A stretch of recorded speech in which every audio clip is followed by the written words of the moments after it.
Welcome back to Game Over Cancer, everybody. We are back yet again with some more Mega Man. Who would have saw it coming? It's Mega Man Rock and Roll. We've got Welcome back to Game Over Cancer, everybody. We are back yet again with some more Mega Man. Who would have saw it coming? And joining us on Mega Man commentary once again is going to be Creed. Creed, take it away, buddy. A busy man this evening, but a very happy one because I have a lot of personal.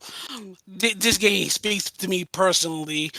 Being a former runner and a playtester of this game is very close to my heart, and I'm very glad to see this game being showcased once again at Game Over Cancer with two good runners. We just hope to see for a grand race from both Coco and GuyNextDoor. And I think we should go ahead and get ourselves started. So if we can get both our runners onto the new game, I'll be ready to count them down once I see both of them on new game screen.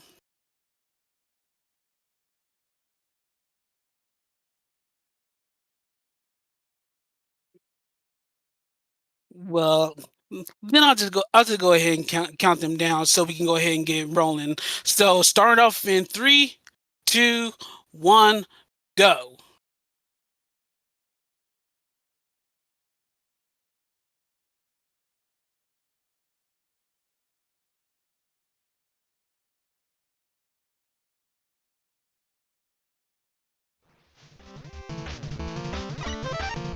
So assuming we get GuyNextDoor up and running. There we go. Welcome to Mega Man Rock and Roll, everybody, where right now we're seeing Mega Man doing Mega Man things. We're not going to see Mega Man do Mega Man things long because Mega Man about to do very un-Mega Man thing is say bye-bye. As we see a lot of other characters getting bye-bye. We're going to be seeing them return to say hello a little later. But for right now, bye-bye Mega Man. We're about to say hello to our actual star of the show, which is Roll. Roll being pretty much going to be our speedrun character. We're going to be seeing her basically throughout the duration of this game. And what makes Roll very good is the fact that she can double jump. That double jump ability is very, very strong in this game. And while she doesn't have a charge attack, she does take a little bit more extra damage compared to Mega Man.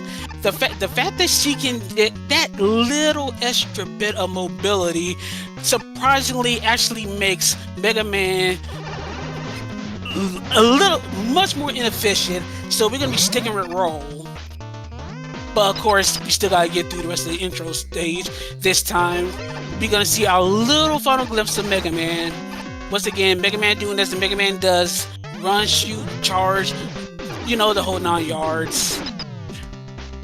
So once we're done with this little bit of an intro section, in which the lore is, there's a mysterious entity that's been kidnapping robots and pretty much just brainwashing them for their own nefarious plans.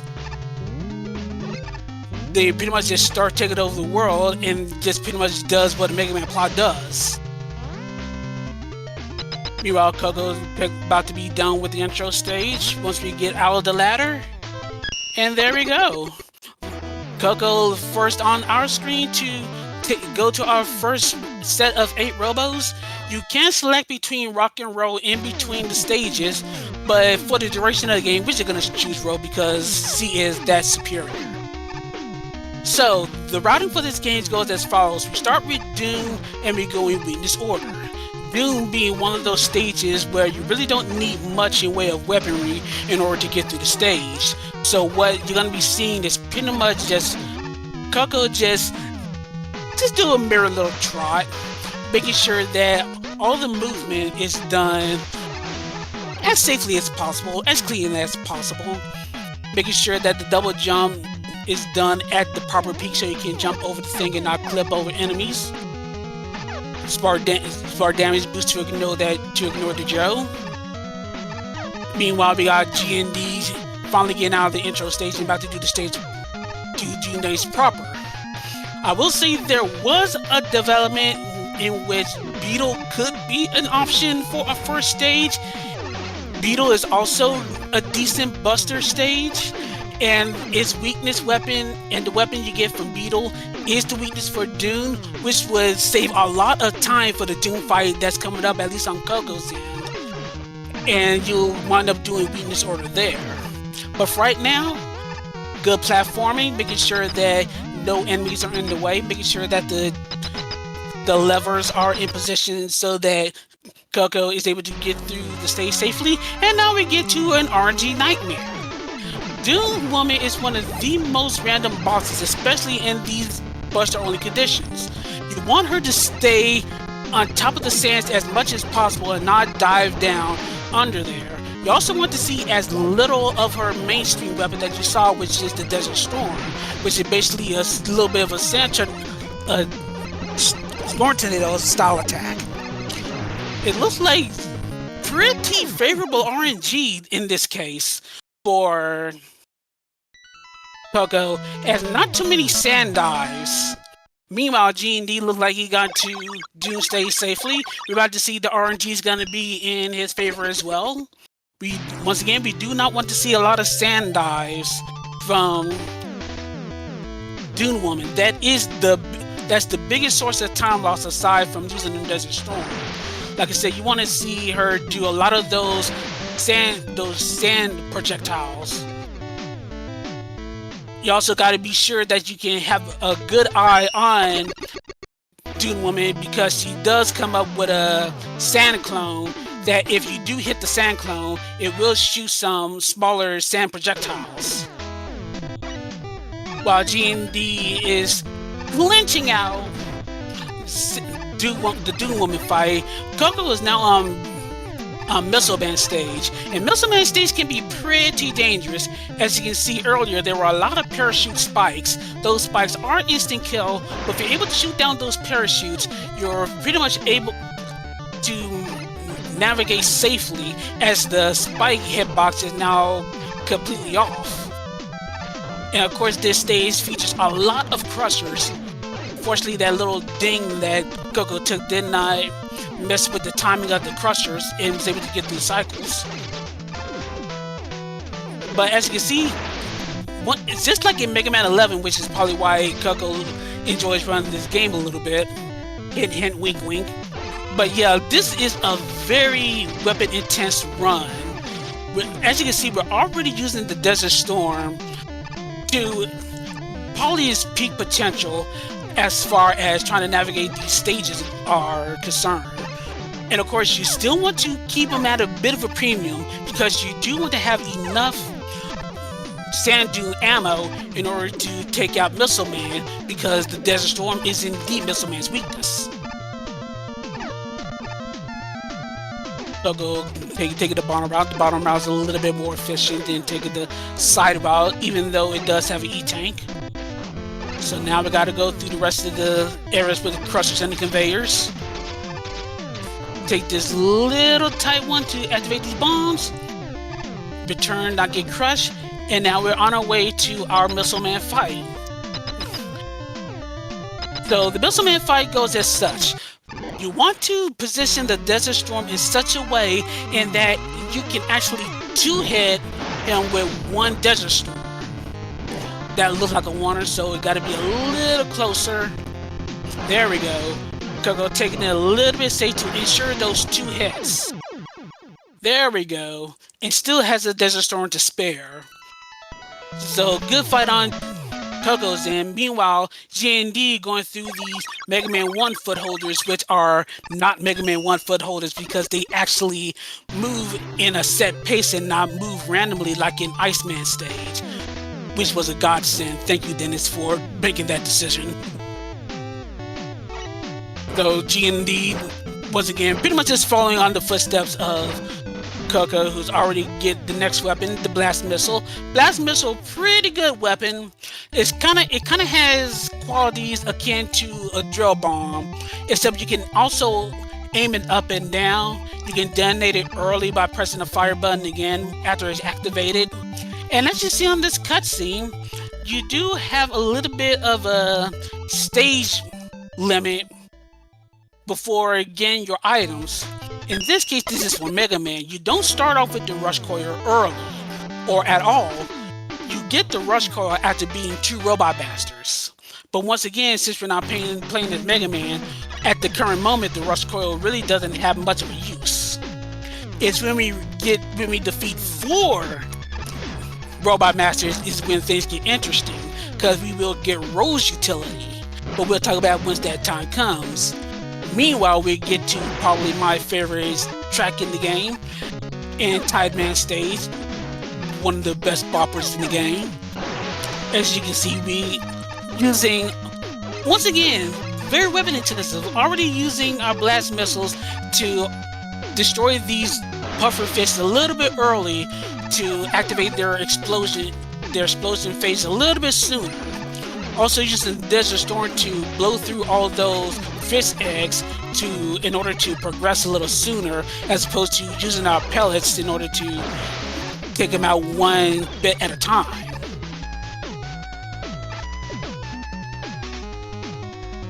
Next up, we got our little mini boss. You think it's a weapon? You think it's a health? Nah, it's a trap. Or was it? But yeah, with a couple of well-timed and well-placed Desert Storms and Blast Missiles, that Anglerfish mini-boss will be destroyed in relatively short order, and you will get that said energy capsule as your reward. Diversion to the dark cave area of the stage. Coco navigating it very well. On our way to Tideman, who is actually a pretty simple fight, but we're looking for a specific pattern in order to get the fastest possible kill. You want to see a set of small fishes. Oh, we're getting big fishes. We might see a button. Oh, he was able to get it. We definitely wanted to see a set of small fishes at some point. The set of small fishes give you enough chances to do a little bit of a better DPS on the blast missiles, so you can absolutely get him before he goes into his shield bubble phase, which also happens to be the weapon that you get after being Tideman. And shield bubbles is really, really good. It's very strong. Once it pops, the actual pop is the explosion radius, and it also deals damage. As you can see, it also acts as a flotation device on water, and it's very durable. Any damage that is below 6 will leave the bubble standing. Anything 6 or above will destroy the bubble. And now for probably one of the best showcase stages in terms of weapon usage. This is where, personally, I would say the game actually begins. As you can see, there is a lot in terms of weapon uses, and it's only just 3 weapons so far, between the Desert Storm, the Blast Missile, and the Shield Bubble that's coming up later. As you can see, you're already using the Desert Storm in order to get rid of all the weaker enemies so they don't get in your way as the rising lava continues to try to chase Roll. Right now, you see the Shield Bubble in action, and the Shield Bubble pretty much one-shots a lot of these enemies. It also makes those, those little flame tickers that reach across the floor. You can pretty much just use the Shield Bubble to ignore those and continue on as such. And of course, with the Blast Missile being one of the stronger damaging weapons, you can destroy a lot of enemies in 1 or 2 shots. So within these 3 weapons, you get to see these weapons used in almost their maximum potential, and it's already about the 4th Robot Master in the game. This is what rock and roll speedrunning is about, using all these weapons in perfect synergy in order to get through stages as quickly as possible. Not to ignore GND on his route. Fortunately, he was able to take out Tideman with little issues. Meanwhile, we do have a Drake Man sighting. You pretty much want to use the Shield Bubble to take out Drake Man as quickly as possible. Not really want him to rush into the skies and race across from wall to wall too many times. But if he does, you still just gotta make do and use your Shield Bubble accordingly. in which next you get your this little weapon, which is the Fire Breath, where Ro literally spits hot fire at her opponents. One of the best things about the weapon get screens on this is the fact that you do get to see most of the utility of the weapons as well. As you can see that the Flame Breath is useful for melting the ice. But now we get our second part, our second star of the show, beat. After 4 bosses complete, you now get Ro's utility. It's her only utility, and it's the only utility she needs. Beat is extremely good in this game. The beat lift is pretty much the sole vertical movement that you would like to have in Ro's arsenal. And then when you add that with the double jump, Ro's verticality is insane. As you can see, just like that, just Beat getting to work. Beat helping you just start up the vertical ascent, and of course with the double jump. This is with Ro already good movement, and add Beat to the equation. Once again, you're seeing all the reasons why, at least as far as this game go, why Ro, as far as the 8 robots, is superior to Mega Man. You could probably say Mega Man could be good in some cases, but it's just, there's just so much to Ro's toolkit that you're just not gonna need anything else for the 8 robots. Meanwhile, TND with a solid fight on Drake Man, completing the rest of that stage in short order, getting the Flame Breath in his own right, about to get Beat lift, and about to follow Coco into Polar Woman stage,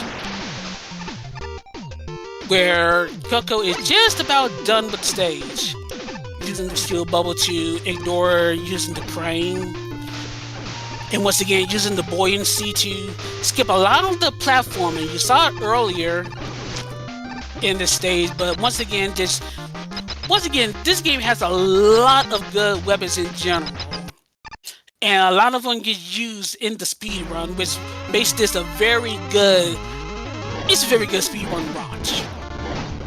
Meanwhile, for Polar Woman, you want Polar Woman to stay getting froze a little bit by the snow roller, but yeah, you want Polar Woman to stay grounded as much as possible.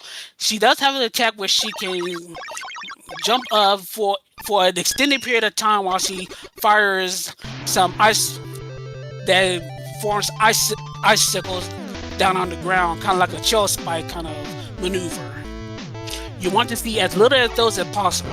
Hopefully we won't see that on GND's end as well, but we'll see what the RNG gives when GND gets to that point. Meanwhile, Coco does get the snow roller.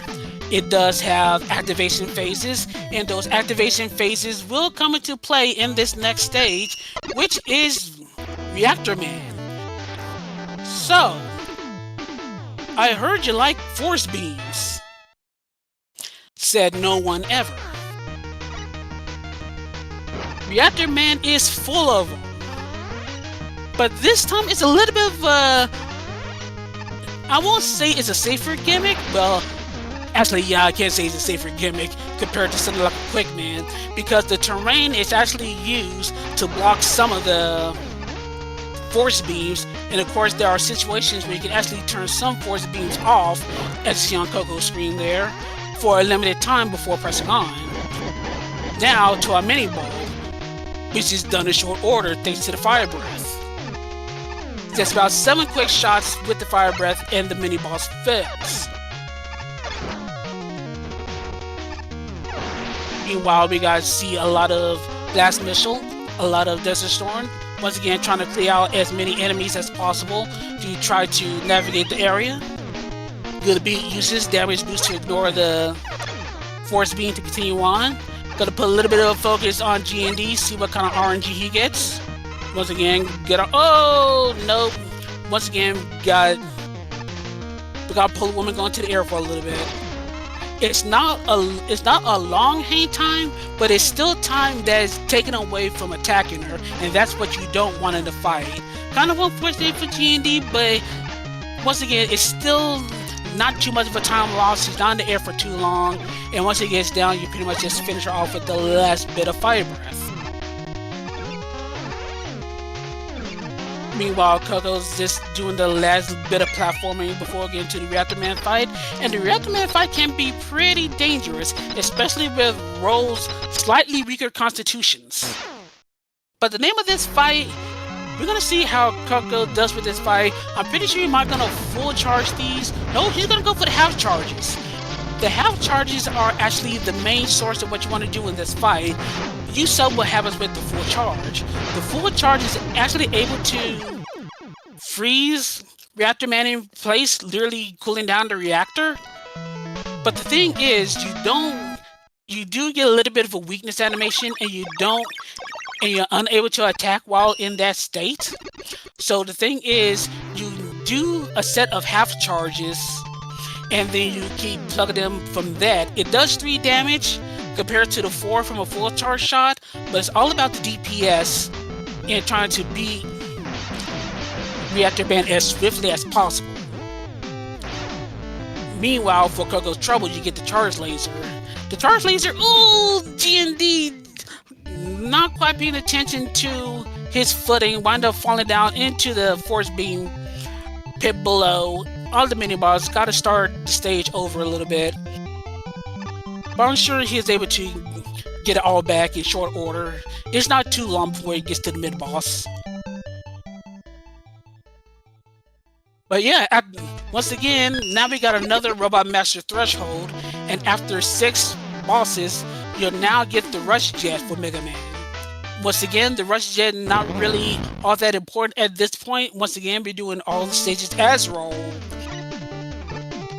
So, once again, all Bull needs is the beat, and she's complete. Meanwhile, we're going to Ghost Woman stage, and remember those robot masters that were kidnapped in the intro stage? One of them actually has a little bit of a point in the early goings. Doing this fight early, which is Skullman, one of the four cameo bosses that got kidnapped in the intro stage. Doing this now will have some added retribution for later in the game. So it's faster to do that now and not worry about it later on. And we'll talk about that when the time comes. Unfortunately for G&D side, we did get a bit of a game over, but I'm sure G&D will recover. He's a trooper. I know that he's been running the game for a little bit, so I know he knows the game, and I know he'll complete the game. So big ups to G&D for continuing and hoping for a good completion along the time. Meanwhile, focusing back on Coco, right now we're dealing with the Belfry, and a Belfry that is free. You start off with a Desert Storm and finish them off with some a little bit off with the Yokus. Able to recover with Beat. Once again, Beat is our friend. Beat is good bird this game. But yeah, the Belfry bosses pretty much just start off with the Desert Storm and then finish off with Fire Breath for the remaining gears. So now we come across the Ghost Woman fight. We're actually gonna get a quick shot with the charge laser. You can actually buffer your charge laser by holding B. You're able to get the first hit, bam, right on the first frame of the attack. Unfortunately, we get kind of a little bit of a bad RNG with what I like to call a shadow stalker, where he hides behind Roll in the shadows and then shoots her trademark Soul Trap. Unfortunately, Coco did get caught by it. It's one of those attacks that is kind of hard to break out of, amazingly enough, compared to other situations where you get caught and had to kind of mash your way through. But Coco was able to still deal with the fight nicely, and now we get probably one of the more interesting weapons in the Soul Trap. Very good on weaker enemies. Can be a bit of a pain to use on bosses depending on how you work with it. Because the thing about the soul trap is once you encase an enemy within the soul trap ball, you're actually able to fire it by actually getting into contact with it. And depending on where you hit contact on it, you're able to fire it in multiple directions. That will come into play later on. Meanwhile, G&D recovering from that game over on reactor, being the said boss and now getting the charge laser, it should be going to Ghost Woman proper after all of the fanfare has completed. Meanwhile, returning back to Coco, Beetle Lady stage is another one of those stages where weapons wind up playing a huge part in this game, especially towards the beginning and the end, where a lot of the weapons just get used in rapid succession in order to try to have all the enemies get out of your way. Just clear them out of the way and just try to make your platforming as smooth as possible, especially in this open air section. A lot of shield bubble in order to try to get rid of all of these enemies. Take a little bit of pot shot, hopefully not getting any unnecessary drops to make things a little more treacherous. And there we go. So, as I mentioned about the soul trap, the thing about the soul trap, in order for a maximum amount of damage, you need the weapon to encase an enemy. As you can see, the damage differential between a full power shot and just a normal shot is very, very wide. So you want to hit Beetle Lady with those entrapped beetles and deal damage through there. And in between those shots, then use those smaller shots for extra damage until the next volley of beetles appear. D&D about to take on that Skullman fight. It should take 7 shots in order to defeat Skullman. And fortunately, the blast missile does pierce through the shields. But he also, he's gonna have to use Buster now in order to beat this boss. Come on, G&D, you got it. There we go. G&D with Skullman down. Gonna traverse the rest of Ghost Woman stage. Meanwhile, Coco with the 8 robos down. We're about to face a bit of the end game. In this game, this is where the gimmick gets a little bit more interesting. We start off with Roll as usual, going to this submarine, this little fortress that haunted us in the beginning. But oh my goodness, Roll is trapped. What is Roll to do? Ta-da! Welcome back, Mega Man. We kinda missed you. But yeah, we need you to save your little sister so we can use her for the rest of the game. Thank you. But yeah, from this moment forward, Mega Man now has a much more increased role in the game. In that you're gonna have to use them in certain stages. But for right now, this is pretty much what we're gonna use him for. There we go, good buffer. If you go into that room, buffer a shot, you will get 1 early hit on that eye, and that extra hit winds up helping us with our DPS with the blast missile, as well as our ammo management with it.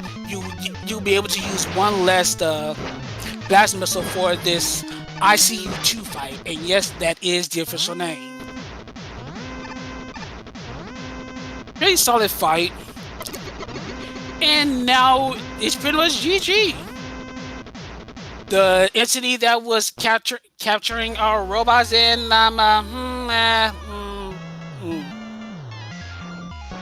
looks like we found who was behind the kidnappings yet again.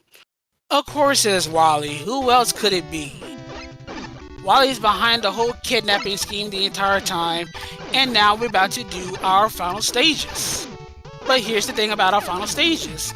We're doing a little bit of divide and conquer. So what's going on here? You're actually able to choose between 2 stages from the Wally stages. You can choose between going through Rose route and going to Mega Man's route. But regardless of the matter, you're gonna have to play them both before continuing on. So just for the sake of the matter, we're just gonna go ahead and start with Mega Man, because Mega Man is the default starting point. And as you can see, once again, got a lot of weapon usage, using a lot of shield bubble in the first half, and now for the second half, a lot of Soul Trap. And Soul Trap is very, very important for this stage, as well as the shield bubble. But for right now, it's the Soul Trap that's pretty much taking front and center stage, as these are pretty much taking care of all of our mech problems. And that is what Mega Man's Wily Stage 1 is. It's basically a kind of an homage to Mega Man 4's Wily Stage 1, where this stage is literally full of Mets. Go Mets, shoutouts to Mr. Cab.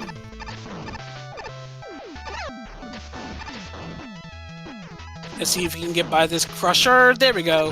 That Crusher has been the bane of some runners. Oh boy! That was a little close for comfort, trying to get by that Crusher cycle.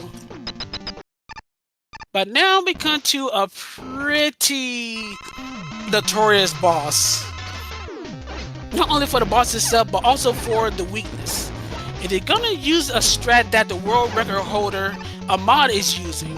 He's trying to use the broken pieces of the Met Mother in order to try to get a couple of early hits on the Met Grabber.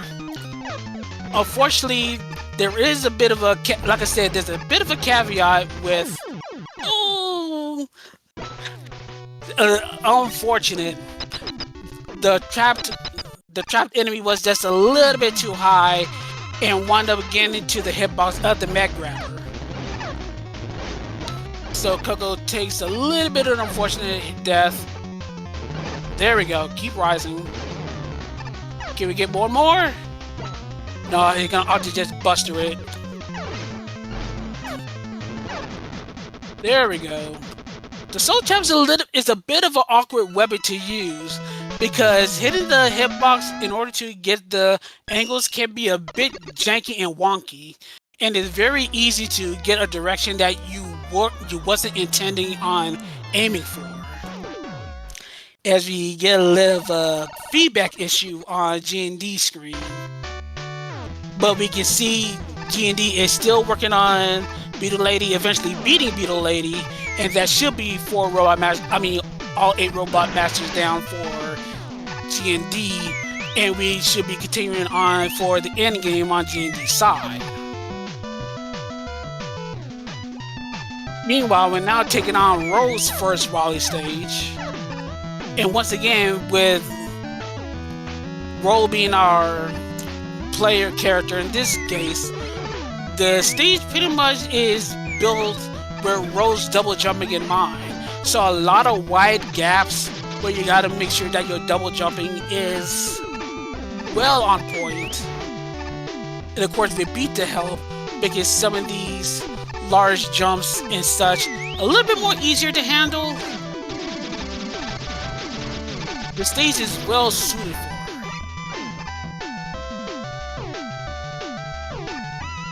Of course, one of the major gimmick in this stage is that these particular lights that you see across this, dropping a little bit too early, dropping off on being a little too early, take a little bit of death in the plasma, death below. But it's not too much of a time loss. The checkpoint literally was a few screens away. So for this final approach, this plasma is going to start rising, and you're going to have to shoot these lights in order to get the platform going. Don't shoot the last one. The last one is a trap. If you shoot that one, you get blocked off and you will fall into the death below. And now for Big Bulb. Big Bulb has a couple of ways to kill it, but the main deal is you need to get it charged up, illuminated so the top can be exposed, and you get inside.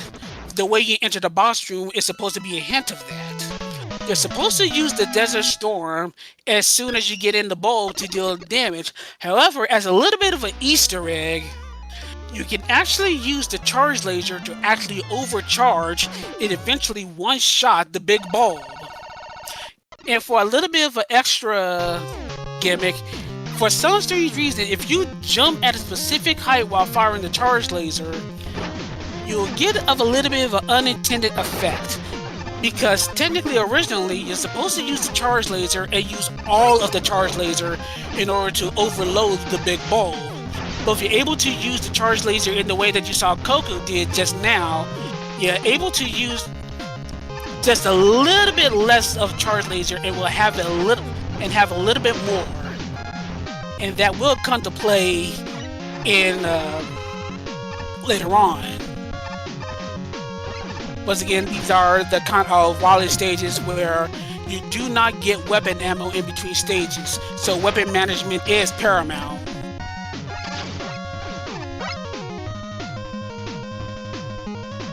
Yeah, it's unfortunate that G&D's stream is kind of getting some artifacts and getting quite fuzzy, but you can see he's still making good progress, able to be ICU 2, and now is about to go to the Wily stages proper.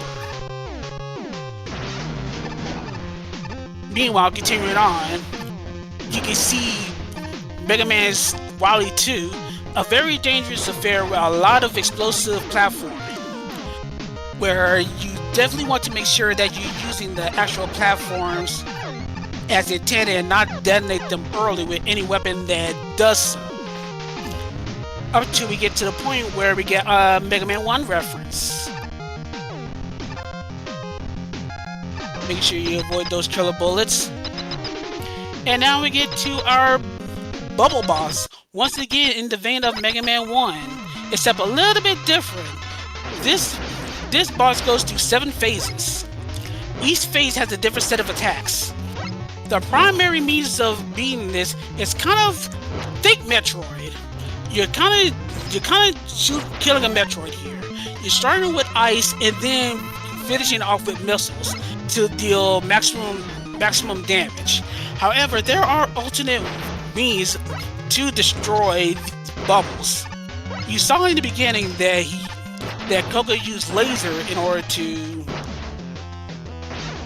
destroy the bubbles, and he does it for the last one. For the last one, a combination of Desert Storm to get rid of the spiky balls, which acts like it's kind of like a rotating shield, and then switching off to Charge Laser for that DPS is just a little bit better, a little bit more consistent than the Metroid means of destroying these bubble bosses. And as G&D goes to the back grabber, Coco is now going through probably the toughest stage in the game, which is basically my love and hate relationship with this stage as a whole. This stage is probably one of the craziest stages in terms of gimmicks, because this stage kind of messes with your senses. This stage features a lot of vertical and horizontal wraparound. It's also the stage where you see a lot of Yoku blocks and, yes, a lot of devils. I wonder what kind of boss we're gonna see towards the end of the game, toward the end of this stage.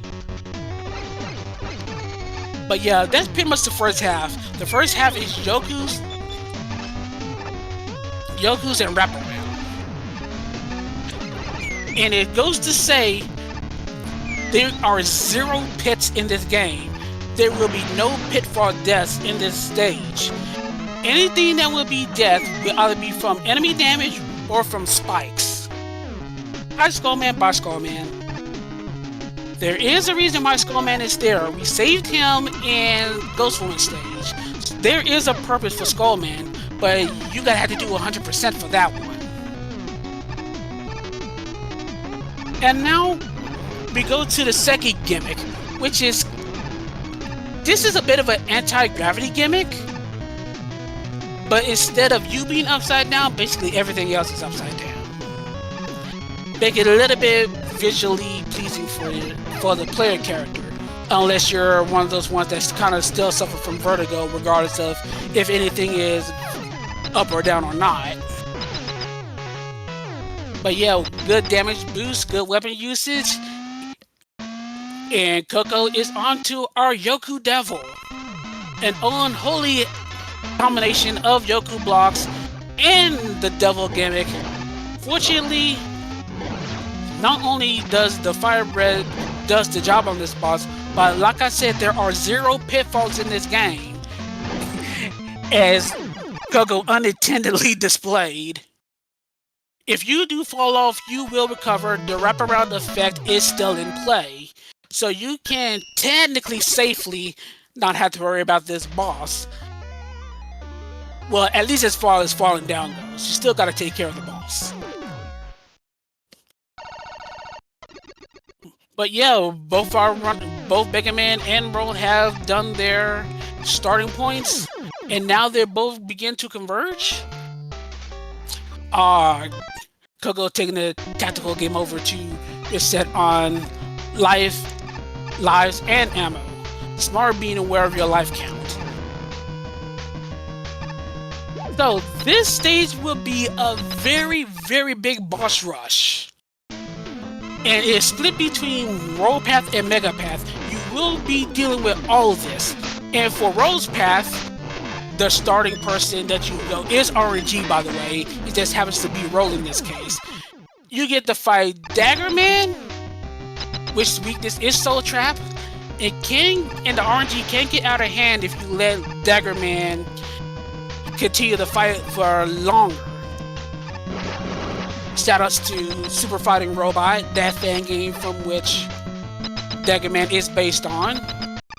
And right there would have been Skullman if we hadn't saved him already. That's where one of the time saves is. So you don't have to worry about doing. Not only you don't have to worry about doing Skullman, but under normal circumstances, since your blast missile is at a premium, you would not even have to worry about doing any extra blast missiles. So as you can see, as D&D takes care of Big Bowl, and done it basically in the intentional way, use it to the point where you pretty much have little to no charge leisure left.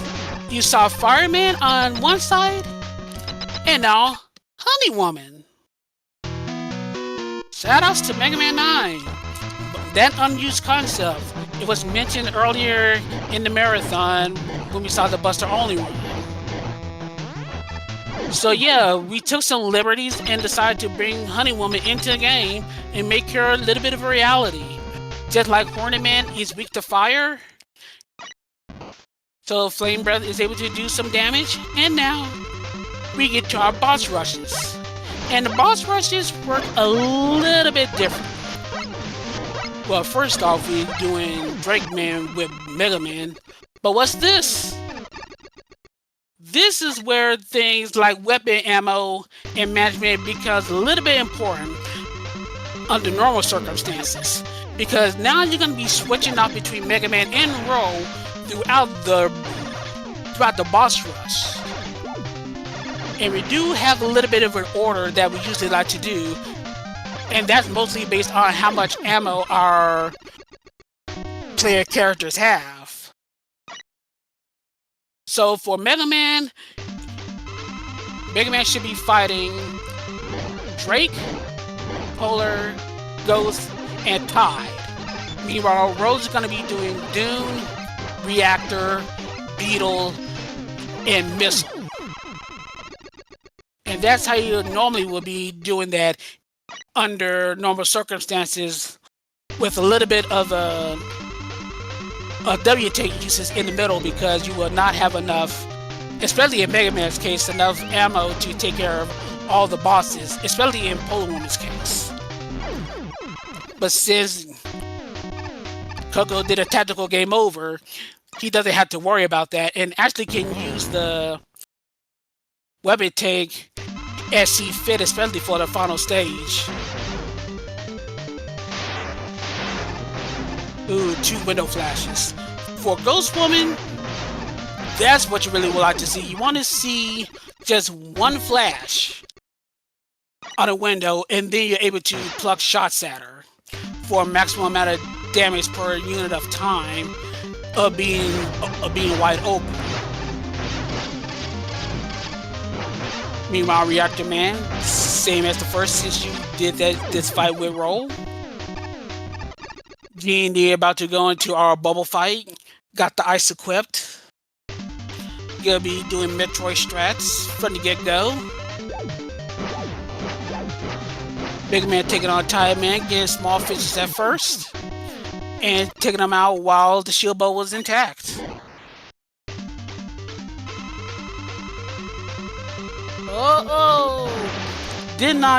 Was not able to get the good attack. Oh, he might be out of blast missile. That's unfortunate. Yeah, he's out of blast missile. That is insanely unfortunate. In this case, it's probably best that G&D just sticks with Buster in this case. Because all you do is just tacking on extra time in this case. Meanwhile, surprise! Proto Man is being fought by Mega Man. What we didn't get to see since we skipped the cutscene, Proto Man was actually also captured along with Mega Man in the intro stage. So if you weren't able to find out how to save Proto Man, by this point you will have to fight Proto Man. And since we saved Skull Man, if you didn't save Skull Man, in this stage you would be able to fight a maximum of 13 bosses, with a minimum of 8 if you're able to save everyone. And of course, the last person that beats Proto Man gets yoinked, and the person that didn't get yoinked winds up going through the rest of this final stage, where you get a little bit of an intense gimmick here. There's our captured Mega. There goes the captured Roll. So the gimmick of this Waller machine is that you need to expose a core, expose an eyeball by shooting the lights below, and then shooting the eye that is on the opposite end. The lights on here is attuned to the eye on the opposite end, and it's up to the player that's on the opposite side to deal the damage before the eyes close. The charge laser is better for DPS for not only exposing the eye, but also taking care of the eye because it's this weakness doing 2 damage. Coco struggled just a little bit, but is able to get the first phase down. For the second phase, this one's a little bit interesting, and it's genius and convoluted at the same time. And not many people know about this weakness when playing it on the first time, because the weakness are the beetles, and you're supposed to throw the beetles in the cockpit via the cannons that disperses the bouncing balls. And now for our final capsule phase, you're going to be swapping in between Mega Man and Roll in between these phases. And you got to use the shield bubble in order to deal damage, and time will come on the final hit. So there's a few more hits, and time.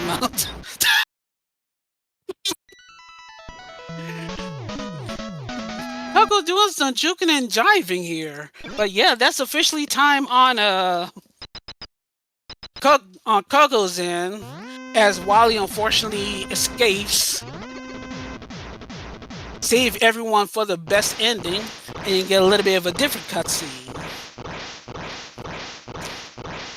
But meanwhile, G&D still fighting the good fight, opted to take the side route. Something you normally would not see unless you're playing for best ending and or 100%. No, come on, Skullman, save her! Oh, he's gonna try it again? He's gonna try it again. This is an optional side path, but it's only optional if you didn't save Skullman, you'll be forced into the bottom route. Otherwise, if you save Skullman, you get this little extra content, but this content does have a bit of a use. But unfortunately, it's really kind of pointless at this point. As you can see, the point of whenever you save a Robot Master, they do come and help you in the Wily stages. Also, love the credits on Coco's in. Get to see all the people that helped. Oh snap! I did not read in chat. It's a PB for Coco. GG. GG on the PB. Now catching up with chat.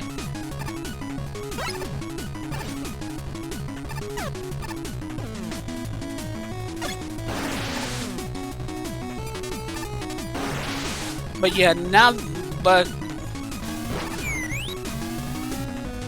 and there I am in the playtester credits. Like I said, very fun experience playtesting this game, knowing the ins and outs of how to do game creation, trying to find different bugs, giving ideas on how to make better stages better, easier, harder, manageable, just overall as fair as much as the head developer Dennis wants the game to be. And of course the heartfelt message. I usually do a moment of silence for the tribute, but as long as G&D is still running the game, I'm gonna continue to commentate on his particular side. But yeah, G&D recovering pretty well after the game over. Navigating the wraparound sections accordingly. Make sure not to be in a position where things can get overly taxing.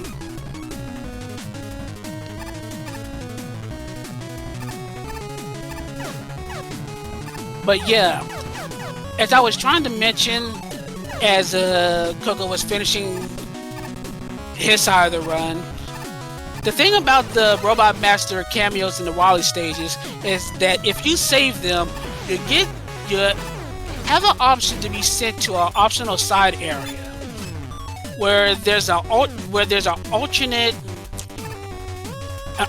goal, and that alternate goal is to destroy these particular padlock generators. The padlock generators have a couple of added effects.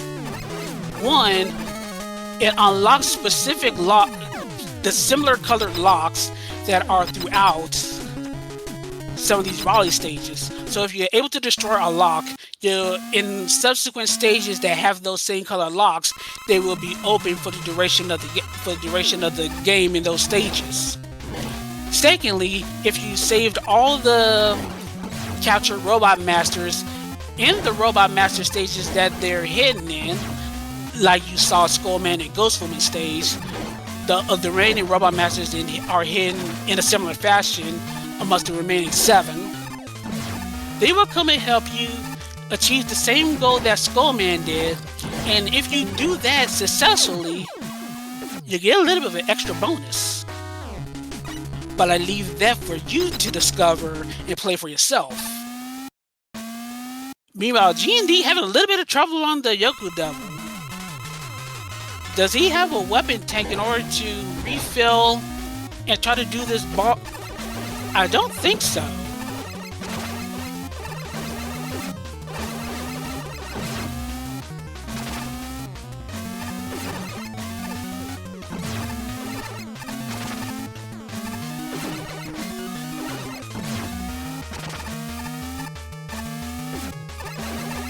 Yo, what's up? Yo, Kaka, how you doing? GG on the PB.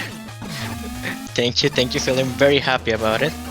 Actually, I kind of feel like I redeemed myself. It's all good. Like I said, I'm just glad that this game is continuing to be played. A lot of Mega Man fan games tend to get overlooked aside from the usual suspects. I'm I'm just glad that people are continuing to try at least this game out and enjoying it for what it is. Yeah, this is a hidden gem. I would like to say it's an amazing game. I mean, I may be a little bit biased, but but it's such a good game. I always having fun playing it, and even casually doing all the secret stuff, all the bonus content you have here. It's amazing. Yeah, I would probably say it's kind of, once again, shouting out to Ahmad, who's another person that's familiar with Mega Man 11. It's just a lot of things that from Mega Man 11, especially like the weapon wheel, first and foremost, just makes the run kind of seamlessly transition for you. Yeah, also the ability to use beat and rush on the fly. It's really appreciated. It keeps up the pace really high an entire run, and it feels so good. Meanwhile, seeing G&D taking on a Dagger Man, using blast missiles was definitely not recommended. This is one of those fights that can be really ugly. It can get out of hand if you wind up not continuing on the first set of cycles. Once he starts doing the daggers from above, the RNG winds up being truly random. It starts off with a little bit of a set number of attacks, and then winds up going a little bit off the rails once he starts doing these daggers from above that you saw on G&D's end.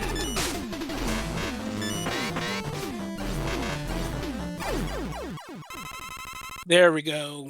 G&D taking care of Dagger Man in relative fashion. Just gotta go through the rest of the stage. Once again, we've already taken care of Skullman, so we don't have to worry about Skullman in this set of boss gauntlets. Really useful for just not only just for the sake of time, but also for the sake of weapon management. Because by this point, you will be using a lot of blast missiles, and blast missiles will be at an absolute premium by the time you get to this point if you were to normally do Skullman at this point.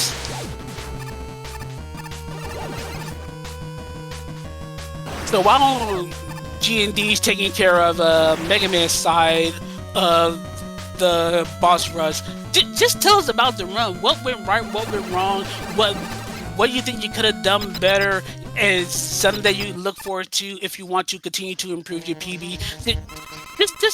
Just go through the run with us a bit, Coco. Alright, so from the beginning, a really good intro. Like, I got a green split, so nothing to complain about that. Dune, I actually really liked my fight with Dune, but the pattern was awful. But I managed to adapt to it. It was really nice. Pretty much all of the A robots went really smoothly. The problem always begins in the Wily, is as usual. So the run was going pretty good until the med grabber. That was the first roadblock. I just failed to do the D-boost properly, so I just got out of the rhythm, and it all went downhill from there. So I was really scared because I almost ran out of the soul grabber. So I almost ran out of it. So I was super scared. I didn't want to use my W tank so early in the run, and I ended up almost not even needing the W tank. I only used it for like flare, I guess. Aside from Wily 1, I mean, I took the intentional game over just to refill my weapons and to take out the game over fear. That's something good to take out of, or get out of the way there. Yeah, the Meg Grabber is always one of those bosses that even if you know how to do the boss, it's just because of the awkwardness of the weakness weapon, the soul trap. It can spiral out of control in a hurry if you do know the recover strats. It's just the fact that you're trying to work around such a weird weapon. As versatile as it is, it's equally as weird as it is versatile. And trying to work with a enemy like the Meg Grabber it can be a rough one to try to recover. Yeah, it's a really specific strat, and if you mess it up, it's really hard to recover. As you said, I guess you need to play it a ton in order to be able to adapt properly to what to what happens if you mess up this strat. Indeed, with another unfortunate game over. Got to do the stages all over again, this time starting on the Mega Man side. Hopefully we're going to be seeing G&D complete the game. Jack gives G&D all the energy in the world. We want to see 2 completed runs. Yes, we do.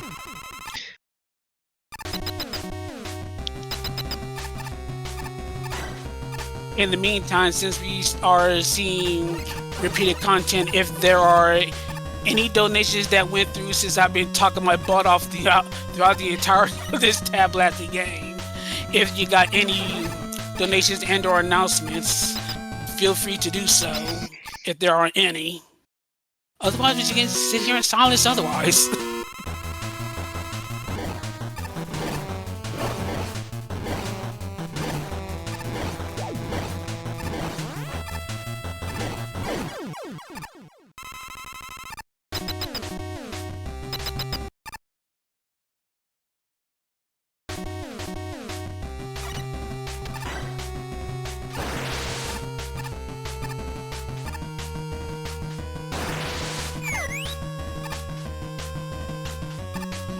And that's when I realized that I was muted.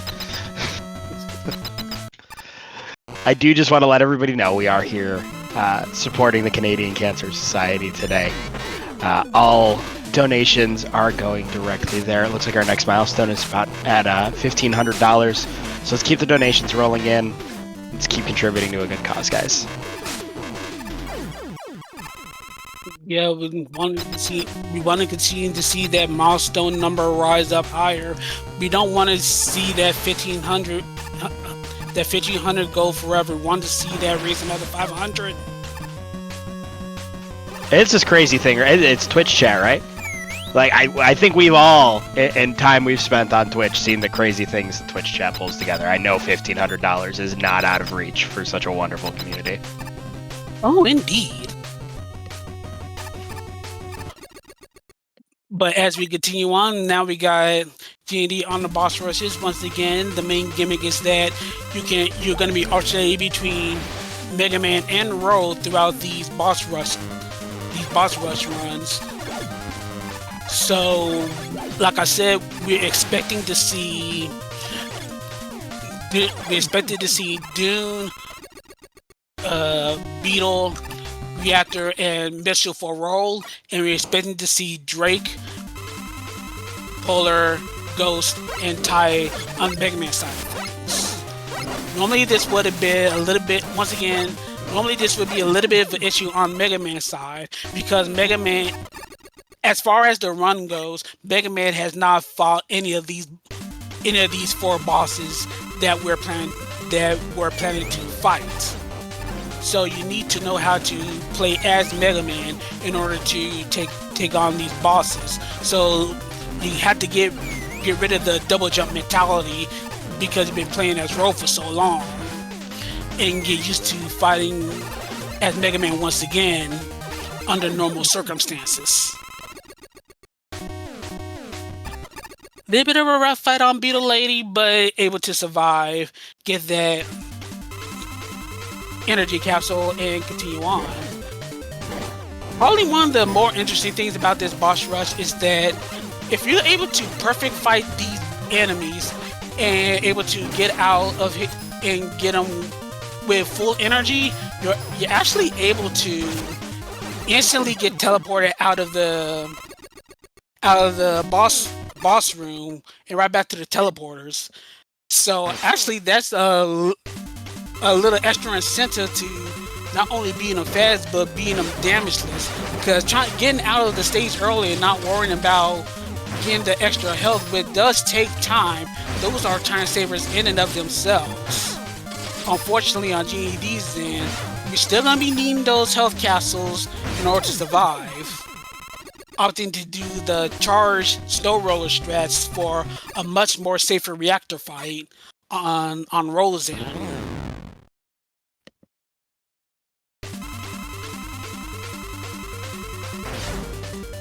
Get that first shot on Ghost. Doing a Shadow Stalker. Don't get caught by the... There we go. Once again, we want that one singular flash. There we go. 2 quick single flashes. Very favorable fight. Armor to Missile Man. Got the Desert Storm set. We might not have enough for the proper amounts, but we definitely don't now. So G&D's gonna have to do some recovery strats. Gonna go Gunbuster dual missile. Gotta be careful. Once again, Roll takes more damage from contact and weapon damage compared to Mega Man. So in that case, you really have to make sure that Roll doesn't get hit too often. And there you go, perfect fight. Didn't have to worry about the capsule. You already have full energy, and that's how you save time under normal circumstances in these boss rushes. Big fish to small fish, kind of annoying. But you do kind of want that combination. Y'all, regardless of the matter for timing, you definitely want small fishes so that you can get the maximum amount of hits. Otherwise, you can deal with big fishes, but ultimately you want him to throw his anchor chain at you.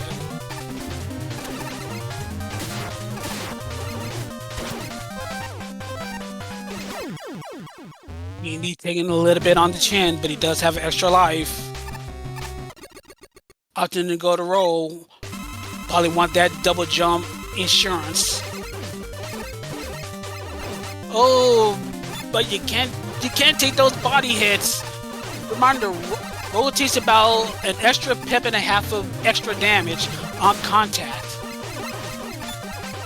So G&D's gotta get used to those attack cycles. It looked like he finally got himself into a rhythm. Just a few more hits. There we go. G&D taking care of Proto. Roll's about to get snatched away since she was the last person to deal the last boss. And Mega Man's gotta come shoot and follow her. So G&D with one more set of fights to go, gotta take care of Wally, and we be done with this run.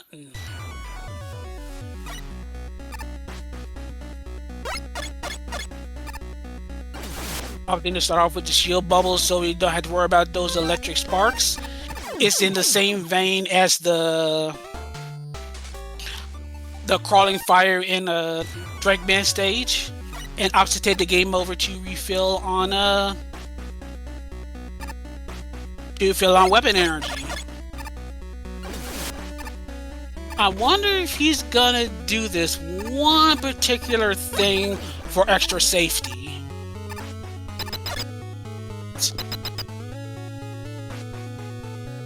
Oh, yeah, he was going for it. He was going for it, but he missed the jump. One little secret that many people don't know. There's a little bit of a secret in that little screen before diving into the transition to the Bottle Machine fight. We'll see if G&D goes for it, if he winds up falling in this fight. We don't want to see it. Then not getting twisted. We don't want to see G&D fall. We want to see him complete the game. But if worst comes to worst, we'll see if he goes for that little secret.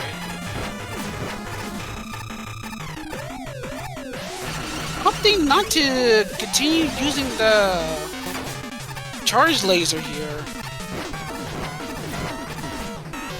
He's using the blast missiles, which is woefully inefficient, unfortunately. But he wants to just make sure that he has enough charge missiles to, charge laser in order to keep those eyes open. But as a consequence, he's not really in a good position to deal the best amount of damage.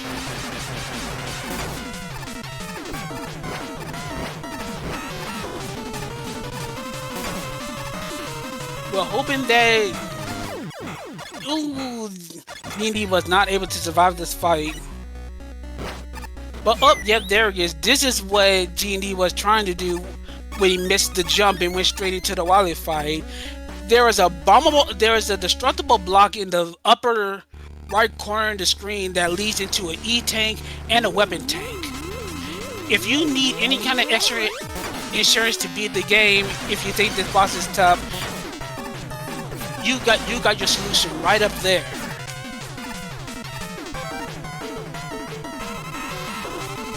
But yeah, unfortunately for G&D, his first fight really kind of took a toll on his charge laser. So G&D is gonna have to do a little bit of improvisation in order to beat the Wily machine here.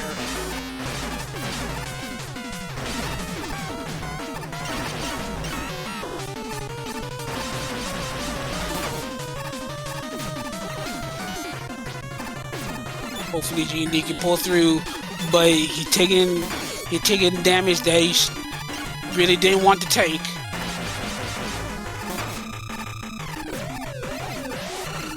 Also, a little bit of a pro tip for anyone that wants to play this game: when you do the charge laser, do not mash the charge laser. Just hold the button and let it fire on its own. If you mash the laser, it will drain much faster in comparison to how it would drain if it was done by just holding the button.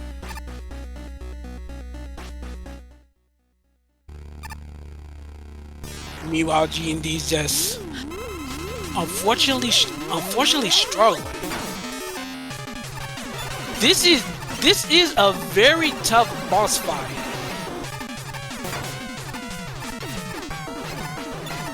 And it's possible to do this entire game Buster only. You're able to do 80% Buster only, but to do 100% you are forced to use items. So 100% Buster only is impossible, but Buster only 80% is. So this boss is capable of being done Buster.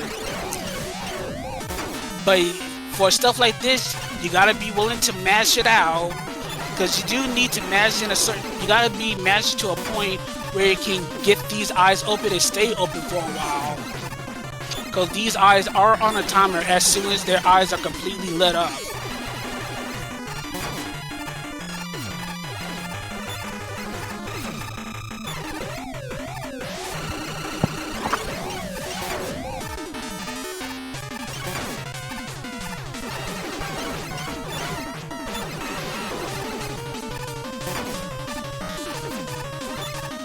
Get one of these eyes destroyed.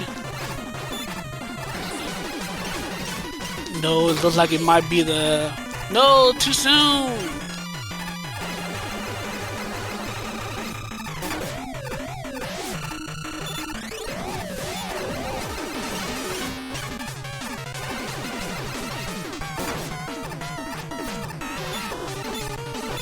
Well, I wouldn't mind posting a link, assuming links are allowed to be posted in chat.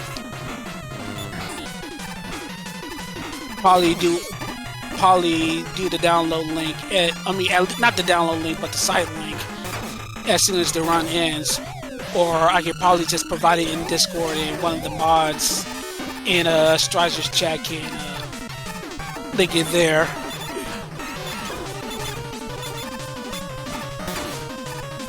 But yeah, B&D is trying to get the beetles to fit inside the opening where the bouncing ball bombs are being fired. But it's kind of awkward because sometimes the beetles kind of have a mind of their own.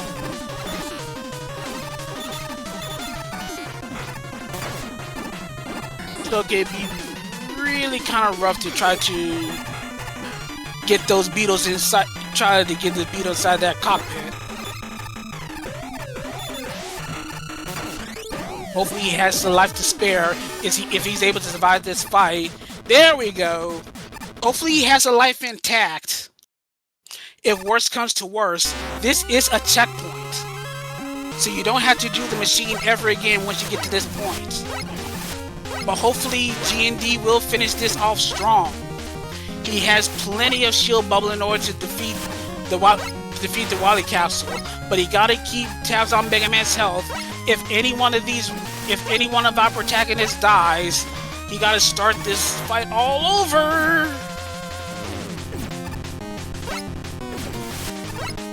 G&D feel like we get into panic mode now.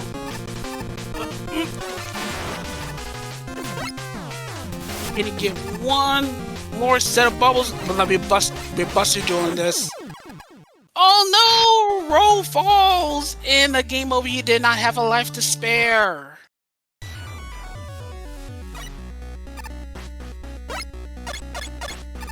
But G&D's not giving up yet. We may be running over. It's quite the display of heart by G&D here. Yeah, we might be running over time as he takes an unfortunate spike fall. But this is the true heart of speedrunning. The tenacity to finish in spite of a rough run. Sometimes you just gotta take the punches, suck it up, and just complete it. While there's nothing wrong with quitting when things get a little bit rough around the edges, there's nothing wrong with that. There's equally nothing wrong with continuing in spite of how the game just wants to throw you a bad hand. And it's one of those things too that it tends to get forgotten about speedrunning, right? Is when the run's going good, it looks so easy. But then you have that realization of like, oh, it's still not easy. It's not an easy task. And sometimes these games just beat you down. Yeah, and it doesn't matter what any difficulty is. You can play on easy mode. The difficult mode is just trying to go fast and do everything properly. It doesn't matter if it's an easy character or easy mode. It doesn't matter what kind of situation you think looks easy. When a speedrun wants to go, if a speedrun wants to go belly up, it can go belly up. And it's up to the player to try, especially in a marathon setting, to try to play through it as much as the player allows himself to continue on. Mm-hmm.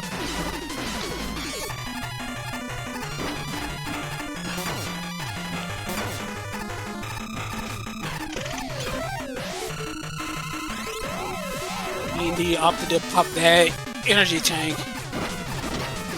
It's the only one that he's gonna have.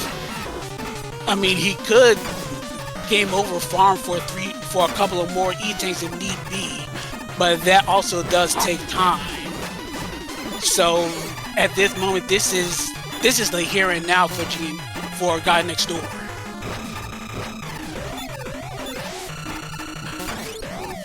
The sad thing is that the glass dome is an obvious weak point, but no matter what weapon you use, except for a charged buster shot, every weapon deals 1 unit of damage if you aim for the obvious glass dome. But trying to aim the beetles into the cockpit of the bouncing... Oh, he has plenty of health. I was worried that was about to... Oh, I was with you. I was with you, Creed. I think if G&D was smart, he'll take this death and just start over from scratch with a fresh set of health and potential weapons. But he's going for it. I don't think G&D's got an ounce of quit in him. He's going for it.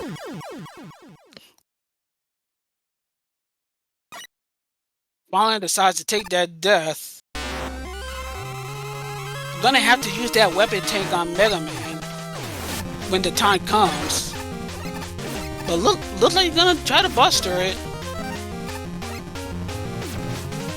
He does have the weapon tank for bubbles for Mega Man. But looks like he's just gonna save it for roll. So he can maximize in case he has has to go high for roll here. But you gotta be careful taking excess damage. But yeah, the soundtrack of this game is phenomenal. There's really no bad track in this game. And we're down to Buster only. Oh boy. Alright, it does look like GND is gonna call it there. It was a nice set of attempts, but it was a really valiant effort. Yeah, sometimes the game just beats you, and sometimes you just gotta have to accept it. But yeah, a very solid attempt by GND. Held out as long as he could. But yeah, GG's to him. GG's to Coco, who was able to finish the run and with a PB. We are running a bit. We did go overtime, so we're gonna keep the shout outs a little short and continue to move on. But yeah, thanks to Coco and G&D for allowing me to commentate this run in this game.